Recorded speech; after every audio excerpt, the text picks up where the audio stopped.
السلام علیکم ورحمۃ اللہ وبرکاتہ۔ خیر مقدم ہے آپ کا فدا نامے میں۔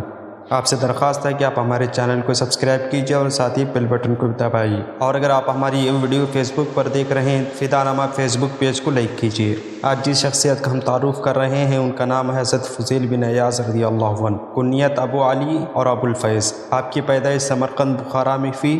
آپ کے اساتذہ میں خصوصاً حضرت امام اعظم رضی اللہ عنہ کا نام آتا ہے۔ آپ کو بیعت و خلافت حضرت خواجہ عبدالواحد بن زید رضی اللہ عنہ سے حاصل تھی۔ آپ کی ہم زمانہ میں حضرت خواجہ بشر حفیظ رحمہ اللہ علیہ، حضرت خواجہ سفیان ثوری رضی اللہ عنہ، حضرت خواجہ داؤد طائی رحمہ اللہ علیہ اور خلیفہ اعظم حضرت ابراہیم بن ادم رضی اللہ عنہ کا نام آتا ہے۔ آپ کی وفات 3 ربیع الاول 127 ہجری کو ہوئی۔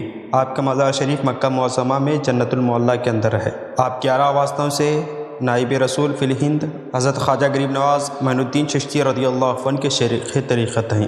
حضرت فضیل بن عیاض رضی اللہ عنہ ابتدائی دور میں ڈاکوؤں کے سردار تھے۔ صحرا آپ لوٹ مار کیا کرتے تھے۔ ڈاکے سے حاصل ہونے والا پورا مال تقسیم کر کے اپنے لیے اپنی کوئی پسندیدہ چیز رکھ لیتے تھے، اور آپ 5 وقت کی نماز کے پابند تھے، بلکہ آپ کا جو ساتھی نماز نہ پڑھتا تھا اسے اپنی جماعت سے نکال دیتے تھے۔ ایک مرتبہ کوئی مالدار قافلہ اس جانب سے گزر رہا تھا۔ ان میں سے ایک شخص کے پاس بہت سی رقم تھی، چنانچہ اس نے لٹیروں کے خوف سے یہ سوچ کر کے رقم بچ جائے تو بہت اچھا ہے، اس لیے وہ صحرا میں رقم دفن کرنے کے لیے جگہ تلاش کرنے لگا تو اس نے دیکھا کہ ایک بزرگ مصلی بچھائے تسبیح کر رہے ہیں۔ اس نے اپنی رقم اس بزرگ کے پاس بطور امانت رکھوا دی اور خود قافلے میں پہنچا تو اس نے دیکھا کہ سارا قافلہ لٹیروں کی نظر ہو چکا ہے۔ چنانچہ وہ شخص واپس ان بزرگ کے پاس اپنی رقم لینے کے لیے گیا تو کیا دیکھتا ہے، وہی بزرگ لٹیروں کے ساتھ مل کر مال تقسیم کر رہے ہیں۔ یہ بزرگ کوئی اور نہیں بلکہ حضرت فضیل بن عیاض رضی اللہ عنہ تھے۔ اس بیچارے کی حالت تو غیر ہونے لگی۔ اس نے دل میں اظہار تأسف کرنے لگا، میں نے تو خود ہی اپنی رقم ایک ڈاکو کے حوالے کر دی۔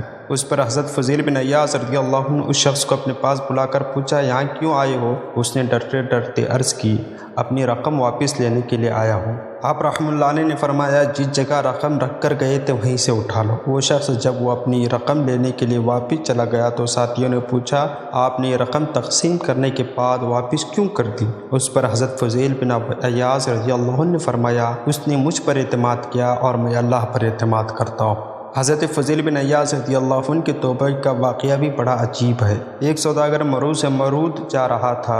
مرو کے لوگوں نے اس سوداگر سے کہا کہ ایک سرکاری حفاظتی دستہ ساتھ لے لو کیونکہ راہ میں فضیل راہزنی کرتا ہے۔ سوداگر نے جواب دیا کہ میں نے سنا ہے کہ وہ رحم دل اور خدا ترس آدمی ہے۔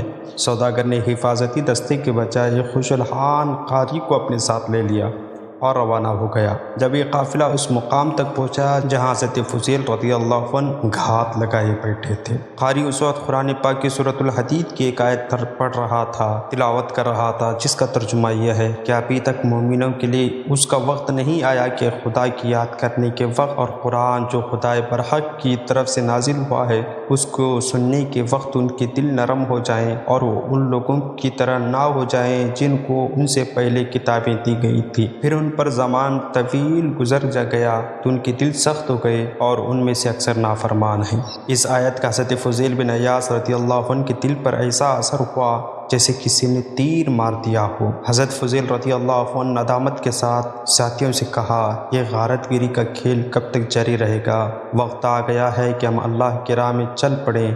یہ کہہ کر وہ زار و قطار روئے اور راہزنی سے توبہ کر لی اور ایک صحرا کی طرف جا نکلے جہاں کوئی قافلہ پڑاؤ ڈالے ہوئے تھا۔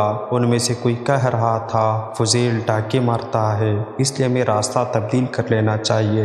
یہ سن کر آپ رضی اللہ عنہ نے فرمایا، اب آپ قطعاً بے خوف ہو جائیں، اب ڈرنے کی کوئی ضرورت نہیں ہے۔ فضیل نے راہزنی سے توبہ کر لی ہے۔ جن دنوں آپ ڈاکہ زنی کرتے تھے تب آپ ڈاکے سے حاصل ہونے والا پورا مال تقسیم کر کے اپنے لیے اپنی پسند کوئی چیز رکھ لیتے تھے، اس پر قافلے کا نام لکھ لیا کرتے تھے۔ پھر حضرت فضیل بن عیاض رضی اللہ عنہ نے ان لوگوں سے جن کو آپ رحمہ اللہ علیہ نے اذیتیں پہنچائی تھی، حضرت فضیل رضی اللہ عنہ نے سب کا مال واپس لوٹا دیا اور معافی مانگی۔ لیکن ایک یہودی نے معاف کرنے سے انکار کر دیا اور شرط پیش کی اگر سامنے والی پہاڑی کو یہاں سے ہٹا دو تو تمہیں معاف کر دوں گا۔ حضرت فضیل بن عیاض رضی اللہ عنہ نے اس پہاڑی سے مٹی اٹھانی شروع کی۔ ایک دن اتفاق سے ایسی آندھی آئی کہ پوری پہاڑی اپنی جگہ سے ہٹ گئی۔ یہودی نے یہ دیکھ کر آپ رضی اللہ عنہ کو معاف کر دیا، لیکن کہا کہ میں نے عہد کیا تھا جب تک تم میرا مال واپس نہیں کرو گے میں تمہیں معاف نہیں کروں گا، لہٰذا اس وقت اس تکیے کے نیچے اشرفیوں کی تھیلی رکھی ہوئی ہے، وہ آپ رضی اللہ عنہ کو اٹھا کر مجھے دے دیں۔ آپ رضی اللہ عنہ مجھے دے دیں تاکہ میری قسم کا کفارہ ہو جائے۔ آپ رضی اللہ عنہ نے وہ تھیلی اٹھا کر اس کو دے دی۔ تھیلی حاصل کرنے کے بعد اس یہودی نے آپ رضی اللہ عنہ کے ہاتھ پر کلمہ پڑھا اور مسلمان ہو گیا۔ حضرت فضیل بن عیاض رضی اللہ عنہ نے مدتوں حضرت امام اعظم رضی اللہ عنہ کی خدمت میں رہ کر علم حاصل کیا اور عبادت و ریاضت میں معراج کمال تک رسائی حاصل کی۔ حضرت فضیل بن عیاض رضی اللہ عنہ کی بے شمار کراماتیں ہیں۔ حضرت فضیل بن عیاض رضی اللہ عنہ حقائق و معارف میں گنائے روزگار تھے۔ حضرت فضیل عیاض رضی اللہ عنہ فرماتے تھے اگر تم سے پوچھا جائے کہ خدا سے محبت کرتے ہو تو جواباً خاموشی اختیار کیا کرو، اگر تم کہو گے نہیں تو یہ کلمہ کفر ہے، اور اگر جواب دو گے ہاں تو یہ تمہارا فعل محبوبان خدا کے طریقے کے خلاف ہے۔ حضرت فضیل بن عیاض رضی اللہ عنہ 3 ربیع الاول 187 ہجری کو اس دار فانی سے رخصت ہو گئے۔ آپ رحمۃ اللہ علیہ کا مزار شریف مکہ معظمہ میں قبرستان جنت المعلیٰ میں ہے۔ یہ مقام حضرت ام المؤمنین حضرت خدیجہ رضی اللہ عنہ کے پاس ہے۔